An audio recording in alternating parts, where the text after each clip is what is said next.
Hey guys, how you doing? Today we're going to be watching a clip from Dr. Phil. In this clip, there's a man by the name of Ben who has watched and listened to Andrew Tate and has become enlightened. So guys, sit back, relax, grab your snacks, and let's watch this shit. Our first guest, 24-year-old Ben, says when he was a teen, he had zero self-esteem, never got past the first date, and felt powerless with girls. But he says men like Andrew Tate inspired him to break out of his shell. A woman's primary biological role is to make kids. So the more fertile she is, the prettier she is, the more feminine sexual energy she has. Alright, so this guy is already off to a bad start. Women are a lot more than just having babies and being pretty. They're not animals. They can do a far lot of other things than just having babies. They actually have purpose and meaning to our life and society. But for men, our primary biological purpose is to build things. A high status, high value man is a man who... Yes, because this is definitely a high status, high valued man. Like, bro, you have a whole scarf on. Builds valuable things. That's where his masculine sexual energy comes from. So a man's gonna judge a woman first and foremost by how fertile she is. That's why men care about a woman being soft. Men care about a woman being pure and healthy and nurturing, good at cooking, cleaning, and all that jazz, while... Yes, men care about that stuff, but what about character and personality? No one's gonna want you if you're just a fucking piece of shit. Women care about a man's status and a man's value, because that shows how good he is at building things, how good he is at taking care of his body and being strong enough to protect her and her children. It's not unfair that men care more about looks than women do.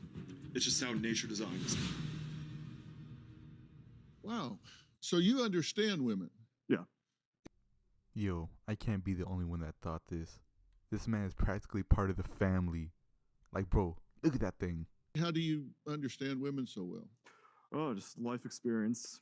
I've put myself out there a lot and had my fair share of learning.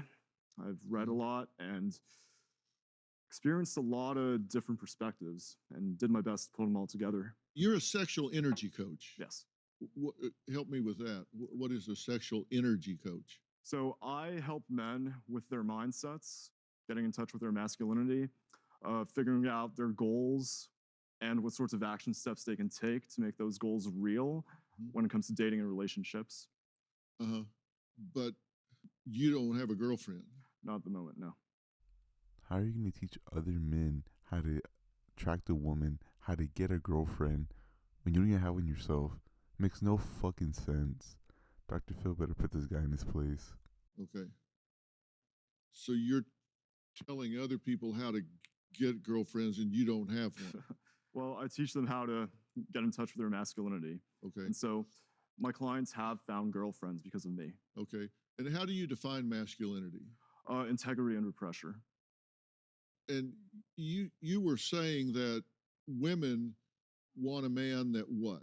They want a man who knows what he values, a man who's good at building something. He keeps mentioning how he thinks women want a man who can build things and fix things, and he says that's our main purpose, a man's purpose in life. What does he think women want? Fucking Bob the Builder? Fucking handyman-y? A man who's multidimensional and integrated, who can be masculine, but is also emotionally aware, intelligent, and fearless when it comes to achieving his goals. Are you an Andrew Tate adherent? I'm not a dogmatist by any means, but I do think that he's serving a valuable role.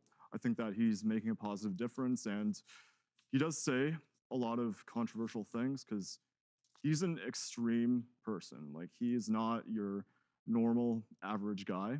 I wrote down some of the things that he said. Some of them I absolutely cannot repeat. But he says, I think my sister is her husband's property. Would you agree with that line of thinking? Not in the literal sense, no. Well, I understand. He doesn't have. Yeah, well, I mean, He doesn't own her. women are obviously people, not objects, but It's one way of looking at things, misogynistic as that might be. We might not have the same biological roles, but I think women are really smart overall. Yeah.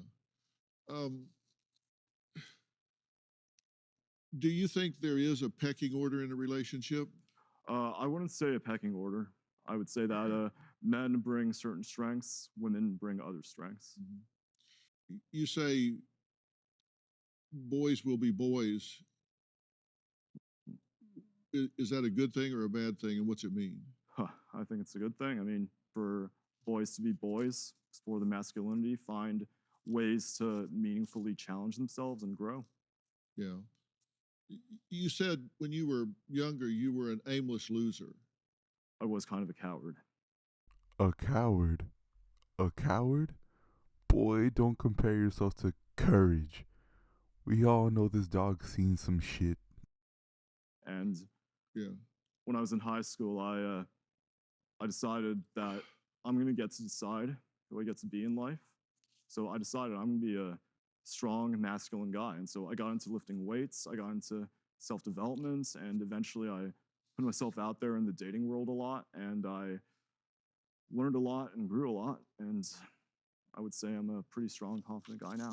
You said the more muscle I put on, the more affordable, attractive, healthy girls will be available to you. How does that work?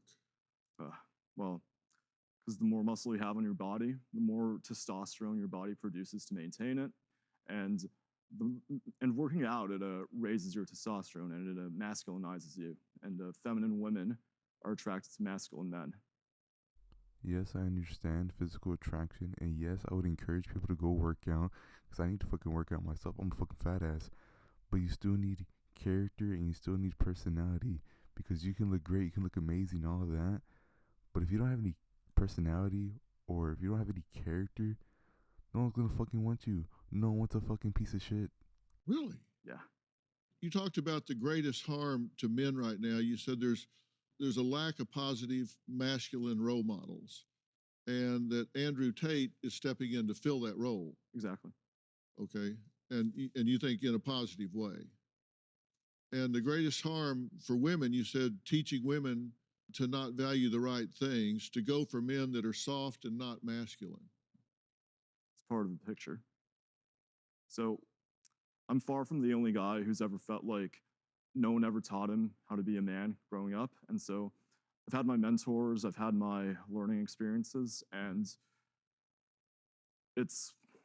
there's no like one guy who I look up to. It's a bunch of men I've known who've taught me what I could be, what I could become. And Andrew Tate is not nearly one of the most important ones, but I do see the value he's adding. Like, there are a lot of young men, boys out there who maybe their father's not in their life, they've had a weak father, they haven't had many positive male role models growing up, and to them... Why the fuck they zoom in on this guy? Are they assuming he didn't grow up with a positive male role model? Kind of fucked. He's gonna go home, watch this shit, and fucking feel like shit. They're seeing Andrew Tate as an aspirational figure. Like, they don't have to, aspire to be 100% like him. They don't have to have the same goals, take the same action he's taking. But he's one guy of many who's showing them that they could be more. You think 25 they're kind of going over the hump? Well, it's one way to look at things, because nature's designed us to build things. It's designed women to carry healthy children. And so young women are more fertile. Like, that's not the entire picture of a woman's value, but biologically, younger women are just what men go for. Okay. Alright guys, enough bullshit for one day. If you enjoyed the video, go ahead and leave a like, leave a comment, and subscribe if you choose to do so. It's all up to you. And have a good one.